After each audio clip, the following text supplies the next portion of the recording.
يمكن كما تعلم ان وزاره النقل هي اساسا شغلها في الشارع، يعني وزير النقل المفروض ان الشده بتاعته تكون طوال مده بقائه في الوزاره، لان كل مؤسسات والهيئات التابعه للوزاره هي جهات ميدانيه في الشارع، يعني الطرق والكباري، السكه الحديد، مترو الانفاق، النقل البري والنهري والنقل البري والنهري والبحري.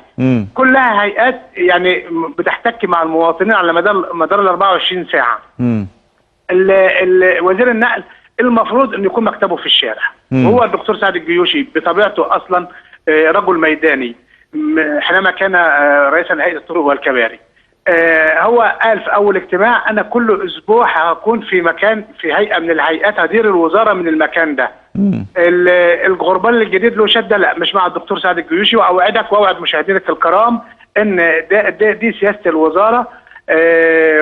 وانا عايز الاعلام يحاسبنا، انا عايز الاعلام ينزل معانا، واحنا يعني حتى فكرنا في المرحله اللي جايه ان احنا في كل جولاتنا الاعلام يكون معانا شاهد ومراقب ومتابع، ويروح بعد ما احنا بنخلص الزياره يروح ثاني يوم وثالث يوم ويشوف اذا ما كانتش التعليمات بتتنفذ ويقولها للمشاهدين ويقول ان احنا اثرنا في عملنا. الدكتور سعد الجيوشي لديه من الشجاعه ان يطلع يقول انا مقصر وانا غلطان، ويمكن اكتر من مره قبل كده عمل مع سيادتك كذا.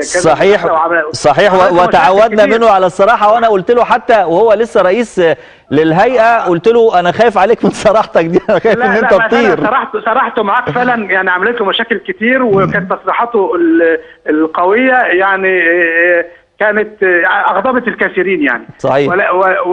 ولكن هو ده سعد الجيوشي ولكن اكتشفنا استاذ احمد ان هناك في الدولة من يستمع، وهناك في الدولة من يرى بعمق وينتظر حتى يضع الرجل في مكان هو يراه مناسب حتى الآن.